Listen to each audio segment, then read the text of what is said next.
There we go. The death of mainstream. Available than ever before, and yet there is more high quality content available than ever before, and yet most people feel like there is something missing. There was once a time where it felt like we were all on the same wavelength when it came to entertainment and pop culture. Everything felt more impactful. Movies were bigger, music spread further, famous people were actually famous, awards meant something, and if there was a shocking story in the news, it was impossible to miss. It was much easier to have your finger on the pulse of pop culture, and it created this bond that we had together as strangers, and we took it for granted, because now that that bond is gone, the world of entertainment, music, movies, shows, social media feels oversaturated, confusing, and dull. I bet most of you can relate to this. How many times these days does someone say to you, "Hey, did you hear about," or "Hey, did you see," and not only is your answer no, but you literally have no idea what they are talking about. Life wasn't always like that. What we are missing today and for the past few years is a monoculture, which is essentially one culture that all Americans are connected to. Sometimes I even call it the death of mainstream, because nothing really feels mainstream anymore. Every decade had their own version of monoculture that was I feel like it's just overconsumption. We have overconsumed on products, on social media. Like, we overconsume a lot of things now. It's like where people are expecting everything so fast because everybody has that short attention span. So as soon as people are done with that, they move on to the next thing, like right away, right? Like, for example, people are enjoying the Superman film, right? I watched it. I promoted some artwork for it. It's been having a blast, right? But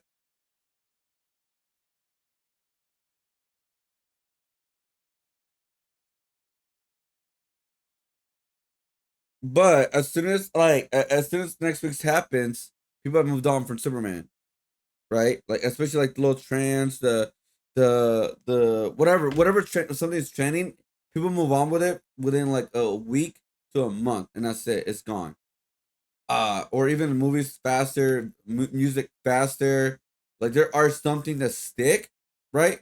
There's some things that people stick with it still. Like the what happened, right? With the Drake and Kendrick is still happening because it's still relevant today because people are still talking about it. The lawsuit's still going on, whatever, right? I feel it's just overconsumption, and our attention spans are so low now that we just want the next big thing right away. Like Mario Kart, that died instantly. Well, it didn't die instantly, but it slowed down a lot because the game it wasn't as great. But like it died instantly. Now Donkey Kong, I feel like it's not even gonna last long. Like, even though it looks like it's a great game, right? It's a phenomenal game, but I feel people are just gonna move on within like a week, 2 weeks, maybe, or at least it feels that way, right? Especially if you're a content creator. If you're like, damn, dude, if I make a video about Donkey Kong in a month, there's no point to it because there's no relevance. There's no point to doing it because there's nothing relevant about it anymore. That's how it feels like. And I don't know, man. seemingly easily defined. But what will define the 2020s? Monoculture is dead. And for anyone watching this that's like a teenager or younger, it means nothing because they can't relate to that experience. But literally anyone older than that remembers their version of monoculture and probably misses it because it represents a much more simple time. Every generation before Gen Alpha had limited options for entertainment, and they thought it was a burden, flipping through TV channels saying, oh, there's nothing to watch. But now our options are infinite. 3.7 million YouTube videos uploaded every day, one streaming service with every song ever made, and 100,000 new songs being uploaded every day. Dozens of subscription services with thousands of movies and TV shows, a literal endless singular feed of short form videos that one can spend hours without realizing the time has passed. And despite having access to all of this content, a lot of us feel bored and disconnected from each other. Well, today I want to talk about that feeling. That feeling like something is missing. I believe it is tied to the death of monoculture. So let's dive into how we got here, where it went wrong, and actually why some of you might consider it to be a good thing. Entertainment has always evolved based on the available technology. The easier it is to consume, the less impact. This is what I hate about technology. I've never been a big. I've never been a fan of of the world going full digital. Never like that. Never will. Hopefully, it never happens. And the reason why is because I feel it doesn't. Nothing feels real anymore. Like nothing feels real at all. Like nothing. And I'm not saying it's like completely what do you call it? Like a blank thing or more of a like it doesn't have any good things about it, like in like the digital world, I guess you could say. Um, but I just don't want the whole world to be a digital world because like I've been doing art shows recently, right? I did 2 art shows in the past 2 months. Man, the experience you get of meeting and talking to people in person is a different experience compared to you talking to people online, right? Obviously, and that right there is a feeling that I miss and I haven't gotten around to it in a very long time because I haven't done art shows in a while.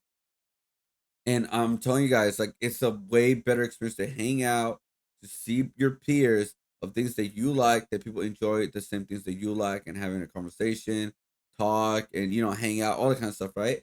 It's a way better experience than just talking online or on Discord or whatever people use. It's so much better just talking in person. So much better. Different experience. And I feel like that's the experience that people need to have. I think that's why cons is like it's in a weird era right now because the economy and all that kind of stuff.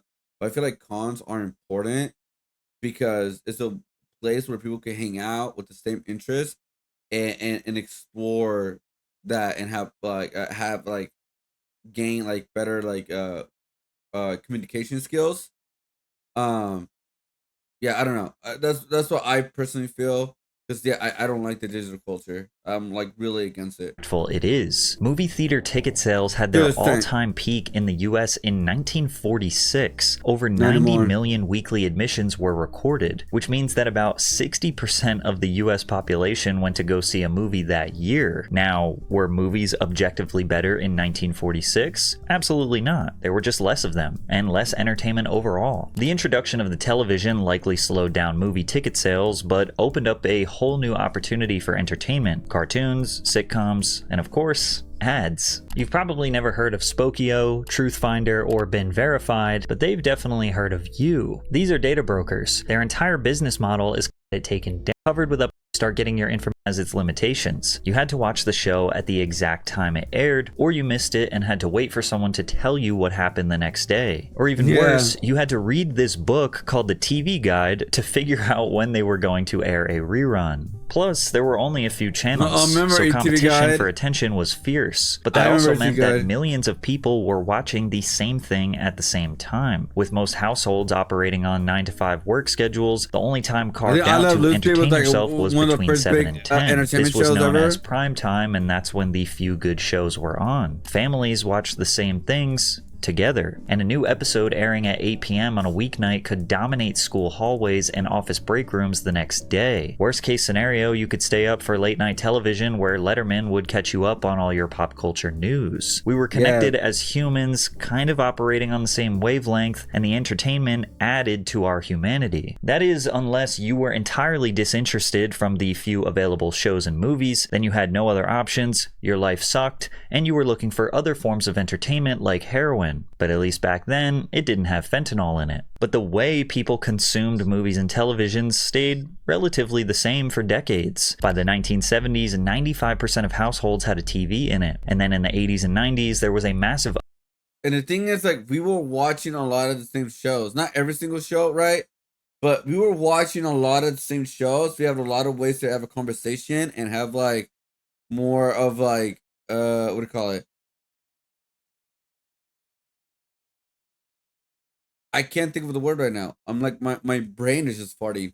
Uh, a lot of things in common now. Like nowadays, we don't have a lot of things in common more, or at least it feels that way, right? There are certain places that we do have certain things in common, and that is pretty much like anime.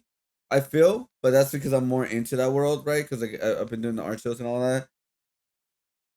But for shows in general, like these TV shows, like Fresh Prince, Friends, X Files, like all these type of shows, I feel we don't see that anymore. You know where we see them mostly now, or at least it feels that way in TikTok. These I seen these clips like on TV shows that have been happening for like a while now. Um, like they've been happening. That have been happening for a while, right? But we see them mostly on TikTok, like the full on clips. What's this?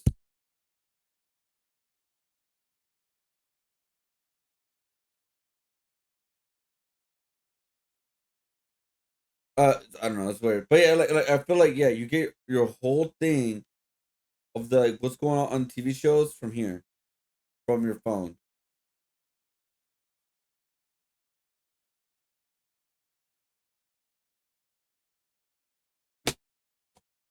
And I don't know, man. I don't know. It just feels really weird. And I really don't like the subscription culture either too as well with like Netflix and Hulu and all that. Because if you, let's say you found a new show you like, but they don't have like 2 seasons of it. Oh, so you have to unsubscribe to them and then subscribe to another platform in order to get the full seasons or the whatever. There's a new show going on.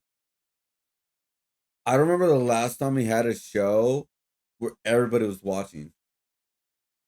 Like I maybe it was Squid Game, like the first season of Squid Game. Stranger Things, but that was like 9 years ago. Like it feels like it was 9 years ago.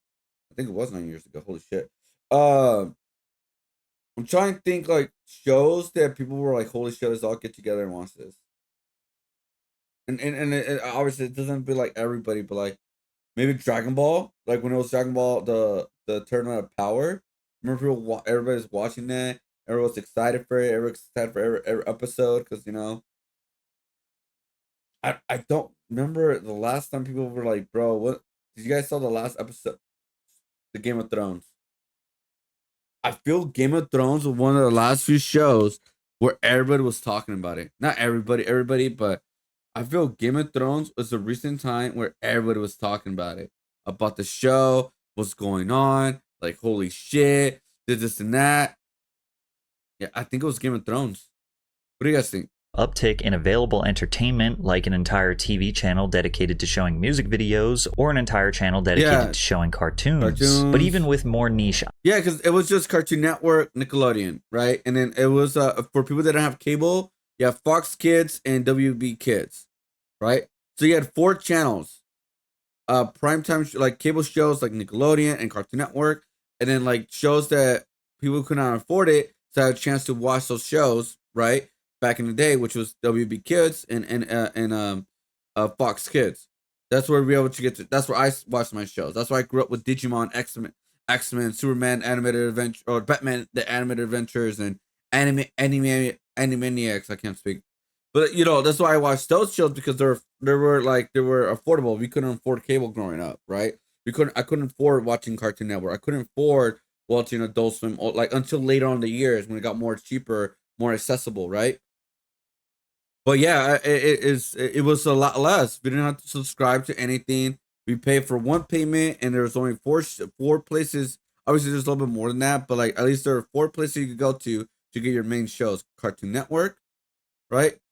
Uh, Nickelodeon, Fox Kids, and WB Kids. That's it. 4 channels for the most part. Obviously, there's Disney and stuff like that. There's other places, but I'm saying those are the 4 main channels, and you have pretty much watch almost everything you wanted and catch up.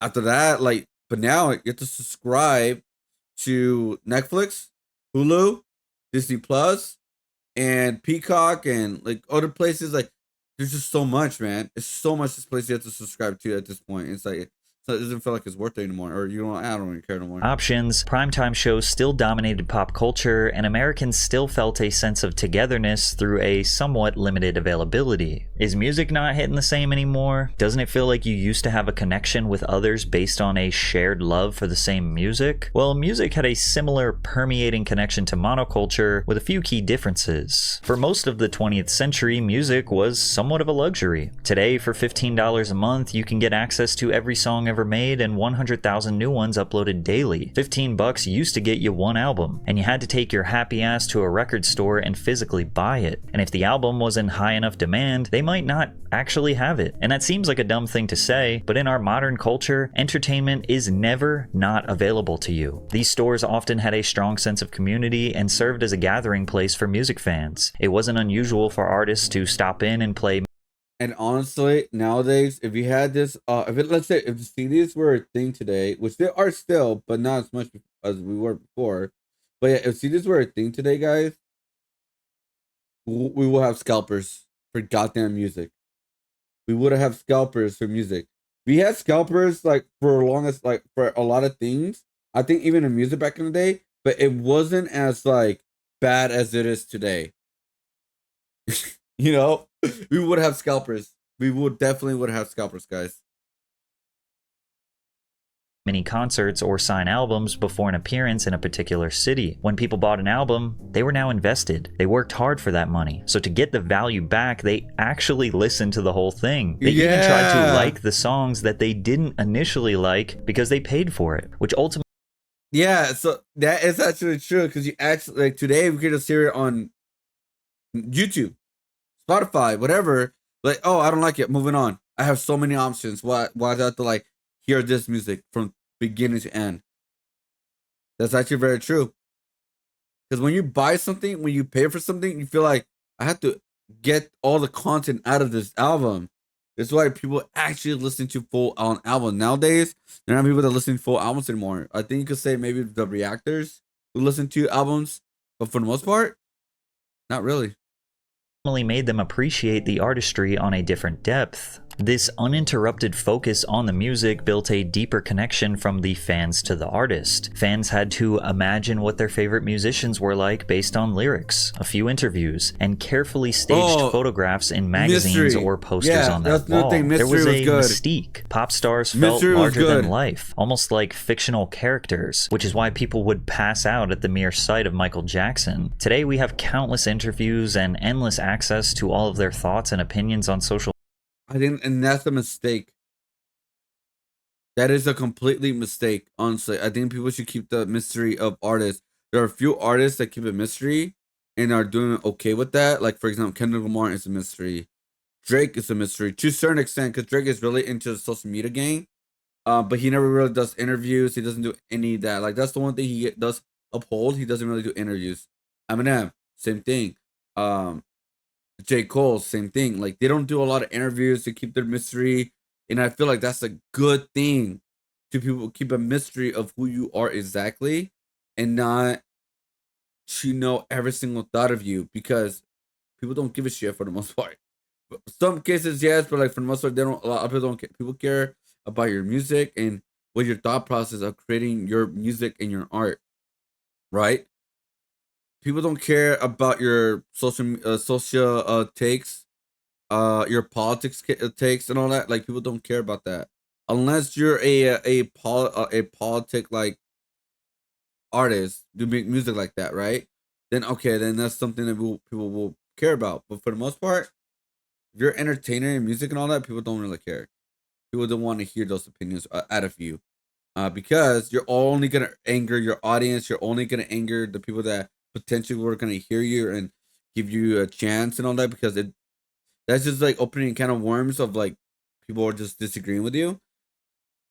But yeah, this is what a lot of people need to do nowadays, and celebrities and everything. Do less interviews, be more mysterious, and you'll get that back. But not many artists want to do that anymore. Not anymore. Media. That mystery is gone. Artists are more accessible than ever. And see what I tell you, like that's something that they're looking at the everyday lives. Like Drake, the one thing he has is he doesn't do that many interviews, but he's really on social media like almost every single day. And that's a bad thing, my personal opinion. That's a bad thing. But he still try to keep the mystery, guys, about uploading like weird or random photos and stuff.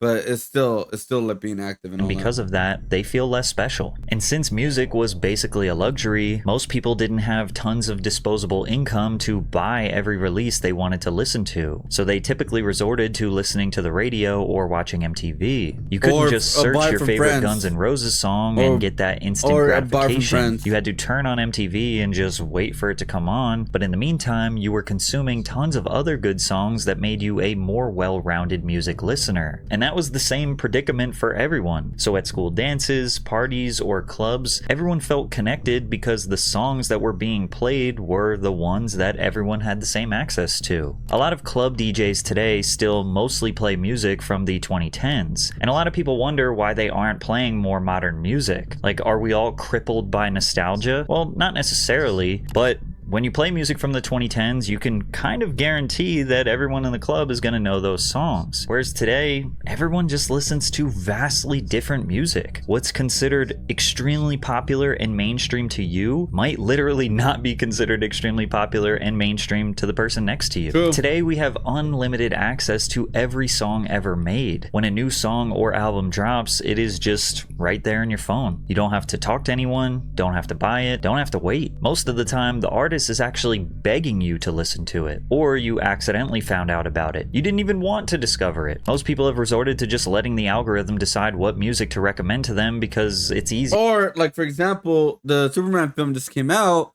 and people are listening to 2 new songs based on the Superman film. Than happens. doing all of the effort I just talked about before. Combine this lack of mono connectivity through music, requiring absolutely no effort to get access to the music, as well as artists not having the star power due to overexposure, and surprise, music holds absolutely no value to the average casual listener. Once we entered the 2000s, the rapid advancement of available technology caused a dominant monoculture to become more fragmented. TVs were becoming cheaper, bigger, and higher quality. The internet was getting faster, becoming easier to access and navigate. Cell phones were in everyone's pocket. We were becoming more connected than ever, but we didn't realize it was actually going. The last time we had connection online, guys, at the internet, MySpace. That's what I personally feel. That's the last time we feel connection. To drive us further apart. In my opinion, 2000 to 2010 was a great sweet spot for pop culture. I would describe today's culture as everything all at once, and the early 2000s was the same, but it was slightly more manageable. Let's start simple. Movies. Here's a graph of every movie released per year around the world. You can see the quantity of movies released remained relatively the same from the early 1970s to the late 1990s, and it just started slowly ramping up in the 2000s before it exponentially. Yeah, so it went completely down, guys, because of COVID. COVID changed everything, guys. COVID changed everything in our lives. Because it made things more harder to access and easier to access. Like, for example, when it comes to movies, a lot easier. You could already watch How I Train Your Dragon right now online. You could already watch a lot of movies that just came out, or feel like they just came out like in a week or two, in a streaming platform. So it's like, why go to the movie theaters? You know, that's like, oh, I can't just. There's only very few reasons. It's like, oh, you really want to watch it, you cannot wait, etc. But if you're very patient, you can just wait until the it comes out on the streaming platform. That's it. You know? Exploded. Introducing custom t-shirts. Sticker Mill makes it easy to turn any design into a custom shirt.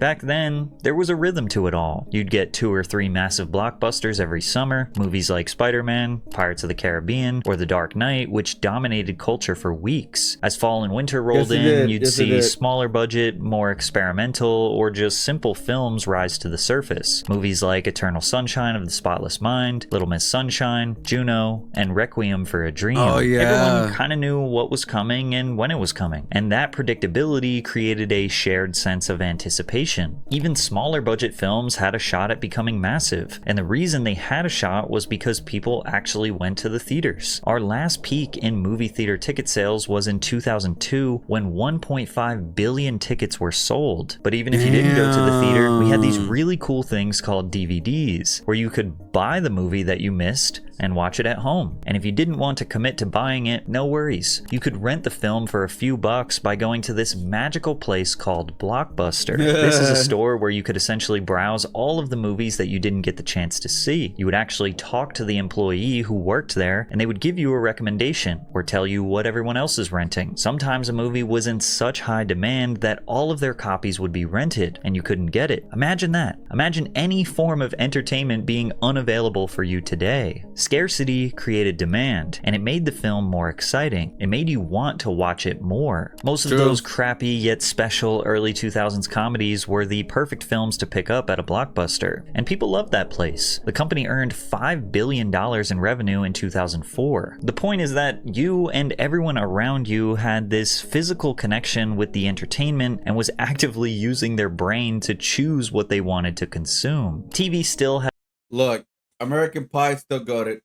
A somewhat similar rhythm in the 2000s. Primetime was still valuable airtime. MTV was in its best era, in my opinion, having a plethora of terrible yet oddly captivating reality TV shows and experimental series, while still having their sister network, MTV2, play music videos 24/7. It was one of the most versatile eras for mainstream music, with lyrical rap, crunk rap, rock, emo rock, country, pop, EDM, R&B, and countless other genres in a healthy rotation on MTV and the radio. It was just on the cusp of being overwhelming, but having it all contained on MTV and VH1 made it still manageable to keep up with. Kids were absolutely consumed by Nickelodeon, Disney Channel, and Cartoon Network, which were 3 separate networks that each had 2 to 3 shows worth paying attention to in their respective eras. We still had a healthy separation between our personal lives and our school and work life from 9 to 5, only entertaining ourselves lightly in the morning and in the evenings. We didn't have a phone to distract us from literally every millisecond of boredom. The entertainment options still felt limited. I wonder how much time people have wasted on their phones. And how much time people would have been more productive if they didn't have access to a phone.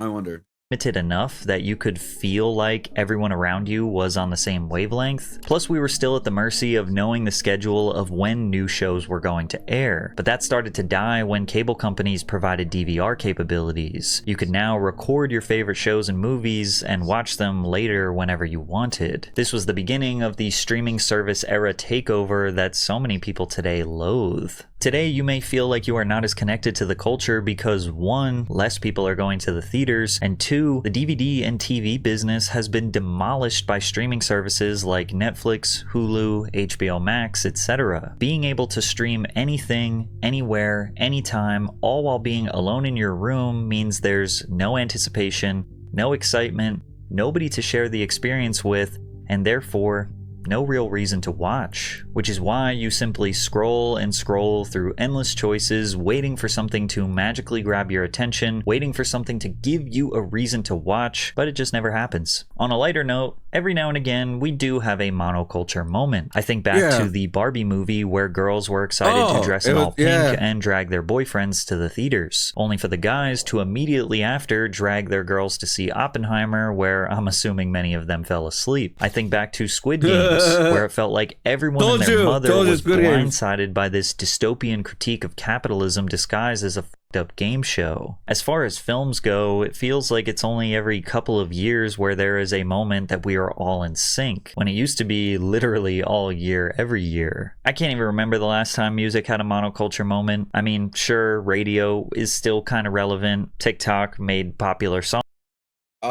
I think it was the Kendrick Lamar versus Drake beef. I think almost anybody, even if you weren't a big fan of hip hop, were into it. Were really looking into it. I think that's, which wasn't even that long ago, but I feel that counts. I think songs more popular, but there's so much music all over the place all the time that I don't even know what anybody's listening to anymore. For TV, Yellowstone, Severance, White Lotus, Love Island, I mean, they are extremely popular, but can we say everyone is watching those shows? Will those shows define this era? I bet there are a ton of you watching that are like, I didn't watch a single one of those shows. I watched those. The irony of it all is that the death of a unified culture everyone seems to be feeling came with our pursuit to be more connected than ever before. Because the adaptation of the internet and social media into our everyday lives was the nail in the coffin for monoculture. By the turn of the century, everyone with extra cash had a computer somewhere in the house. Our parents were using them to basically replace what the newspaper did for decades. As the desktops and internet connection got faster, we looked at forums, chatted through AOL Instant Messenger, played simple flash games on Newgrounds, and even bid on random antiques from eBay. Being connected to random people all over the world was beautiful. You were no longer limited to the thoughts, beliefs, and interests of those in your geographical location. The internet was still somewhat difficult to navigate. You know, there was a time when Google didn't have all the answers. You had to check other search engines like Yahoo and my favorite,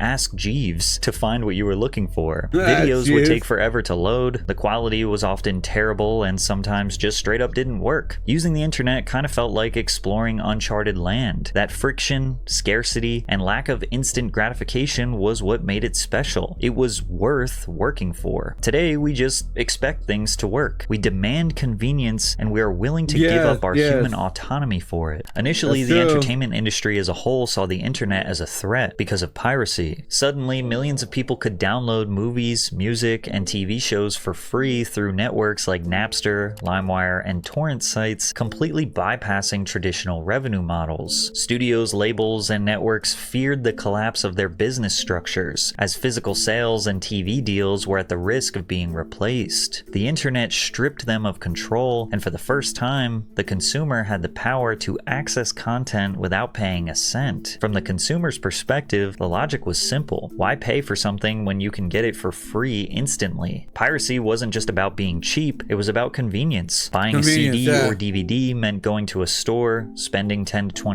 People will buy stuff if it's easy to, there's no convenience to it, right? People will still buy stuff. That's why subscriptions exist. Some people enjoy subscription or buying a DVD or going to certain places to watch the movie and stuff like that, right? People care about convenience more than anything nowadays. Anything. If they could save time, they will do it. $20 and hoping you'd like the full album or movie. Then again, that's why Spotify works, because yes, technically you could download free music. You could like I don't know, pirate the music right now easily, way more easy than way before, but it's inconvenience because Spotify fixed that. Because in Spotify, you can see the whole plethora of music on there. Whatever you want to watch, whatever you want to hear, it's on there. So the convenience part, it's just, I might as well just listen to everything in Spotify. Why do I need to go to this website, download this, and then download that, and download that? Even though it's free, right? Like, because you're pirating, but the inconvenience is like, oh, I'm just wasting more time. So I might as well just listen to everything on Spotify. You know what I mean? Like, Spotify is the way to go for me. Spotify. Because I could listen to anything I want in one place.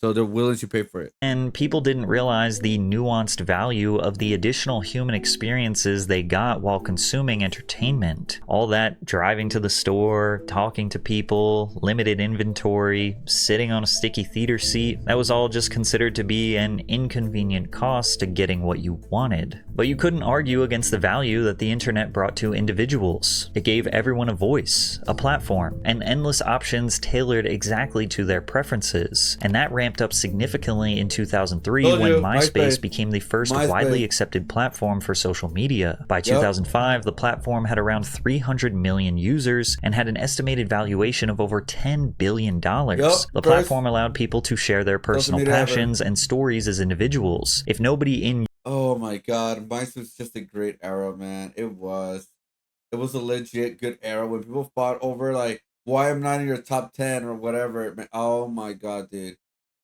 Feels good, man. Feels effing good. We're never gonna have something like that ever again, dude. your real life aligned with your interests, you would be able to find a community of like-minded people online. Aftershock Festival returns to Sacramento for its biggest year yet with Blink-182. People started calling random strangers on the internet their friends. They became invested in their lives, wanting to know what they were doing in their geographical location. Your connection to random people around the world started to make you disconnected from those physically around you. Slowly, the digital world began to feel more important than the physical one. As platforms evolved, first with Facebook, then Instagram, and eventually TikTok. I think like once Facebook was made it, I think that's when everything went to shit. Because there was just so many social medias created after that. Instagram, TikTok, Vine, Twitter, what was it? The Tumblr, whatever you want to call it. Like there's so many social medias created after that, like so many. It just got spread around all over the place now. The focus shifted even further away from a shared experience and towards personal branding. Algorithms were designed not to connect people as a whole, but to keep you personally engaged, feeding you content you already agreed with or found entertaining. The internet became less of a town square and more of an echo chamber, reflecting only your own tastes, beliefs, and biases back at you, just so you wouldn't click off the app. Social media. I personally believe, which I was going to say this earlier, the one bad thing about social media and the internet that gave recently, it gave everybody a voice. I know it sounds maybe controversial, but not everybody should have a voice. There's a lot of dumbasses out there, all right? Stopped being about community and became a stage where everyone was the main character of their own story. It made individuals feel more powerful than ever, which could be considered a good thing, but it also created a cultural landscape more narcissistic, divisive, and isolated than any era in history. So the reason why movies, TV, YouTube, social media, and literally all other forms of entertainment don't feel the same is a combination of really complicated nuances. However, with a shift in mentality, you could look at all of this as a good thing. If you are a strong-minded individual, introverted, or just someone who doesn't really care about a sense of community and those around you, you are in the golden ages. For decades, if you didn't fit into the narrow lens of what the mainstream deemed valuable, if you didn't like the biggest pop star, or wear the right clothes, or relate to the 5 TV shows everyone else watched, you were invisible. You had nowhere to go. You were the weird kid, the quiet one, the one who didn't belong. But now, the internet gives you infinite options to find belonging, and literally any interest you may have, no matter how unique it is, chances are there is a niche community where someone like you isn't just accepted, you're celebrated. Do you like wolves eating watermelons? So do 61,000 other people. Do you like stapling bread to trees? So do 335,000 other people. Today, a girl who was once mocked in school for drawing anime characters in her notebook can become a full-time artist with a fan base of thousands. True. Yeah, I mean, again, there's pros and cons to a lot of things. I mean, that is a pro thing, where like now you can make it on your own. You don't need a company to like for you to make it, or you don't need someone to take advantage of you in order for you to make it. Or millions. A kid who was laughed at for making weird songs on his cracked BandLab app can go viral on TikTok and then chart on Spotify Viral 50. A filmmaker with no connections and no budget can put their short film on YouTube and have it resonate with millions of people around the world. These stories were impossible in the monoculture era. Which like the recent one that I feel it happened with, which again I don't like the show or anything like that, was the rebooted Fresh Prince of Bel-Air show, right? They made a short or something like that on YouTube, and then Will Smith liked it so much, they decided to actually go with it and make a show out of it. Just like it could work. Because the gatekeepers decided what was and what wasn't. Before the internet, independence was next to impossible, and today the gatekeepers have less power than ever. So maybe entertainment feels more chaotic, more overwhelming, and less special. Maybe we are no longer all connected under a simple, easy to navigate monoculture, but there is more opportunity than ever for a small independent creator to get a taste of that success. And for consumers, if you know what your interests are and do not let algorithms decide what you want to watch and are willing to do the tedious task to actively get outside of the echo chamber that these algorithms are trying to hold you in and find that one quality YouTuber or that one underrated Hulu series, then you are probably completely fine with today's entertainment climate. Build your own world. Who cares about community? This is your life. Now, I personally go back and forth on my feelings towards the death of monoculture. I don't personally feel drowned out in content. Since I have terrible movie and TV taste, I will watch just about anything as long as there is a decent premise for the plot. As far as music goes, I am totally willing to put in the grind to find my new favorite artist, and I'm actually one of those annoying people who kind of starts to dislike someone when they get more famous. So I actively look for underrated talent, and Spotify and social media makes that a million times easier and more convenient. But at the same time, I do miss that sense of monoculture. I play a lot of golf, and when I meet new people, I've had countless conversations that lead nowhere because we have absolutely nothing in common due to being stuck in... That's why conventions are a good thing. Because at least whatever convention it is, obviously it's not just an anime. There's video game like Evo, right? Evo is happening soon. That's a fighting game convention. If you love fighting games, you want to be part of Evo. You want to go to that convention, or that kind of thing, right? Because people will have a lot to talk about within fighting games, within the fighting game culture. So like I feel conventions are only another way you can have a connection in person and not feel out of place and feel weird of the things that you like. Totally different algorithmic echo chambers. Sometimes the golfers don't even watch golf. So I'm just like, how's the weather? And obviously I'm a creator, so I'm benefiting from a system that was created for me to succeed. And because of my feelings going back and forth, my channel is somewhat a reflection of the lack of and yearning for an entertainment monoculture. My YouTube channel is kind of like a 2000s MTV inspired hodgepodge of modern pop culture. Firstly, I'm reliable, posting every Monday at 3:15 p.m. Eastern Standard Time. And every week we talk about something pop culture related. Sometimes it's music, sometimes it's film, sometimes it's internet personalities, sometimes it's a comedian, action sports star, politics. The modern YouTube algorithm wants you to keep making the same video over and over with the same thumbnails and dominate one specific niche, which is why you see so many successful channels being repetitive, because that is literally what works. I try to keep a balance. And because of that, some videos get more views than others, some videos bomb, but I hope you enjoy me keeping that old early 2000s variety. You can come to my channel to keep you updated with modern pop culture and feel some tiny slice of that monoculture we all used to love. Also, this was kind of a different style of video for my channel. I usually stick to documentaries that are objective and fact-based, but recently I've just kind of been wanting to switch it up a little bit. So I'll be looking at the comments to see what you guys think about this more conceptual or think piece rant type of video. So let me know what you think. Thanks for watching, and I'll see you next Monday. Yeah, I mean, like it was a good video, a new style video, and I'm glad he's experimenting with other type of videos. Same thing what I'm doing in my videos. Like I've been doing my vlogs recently.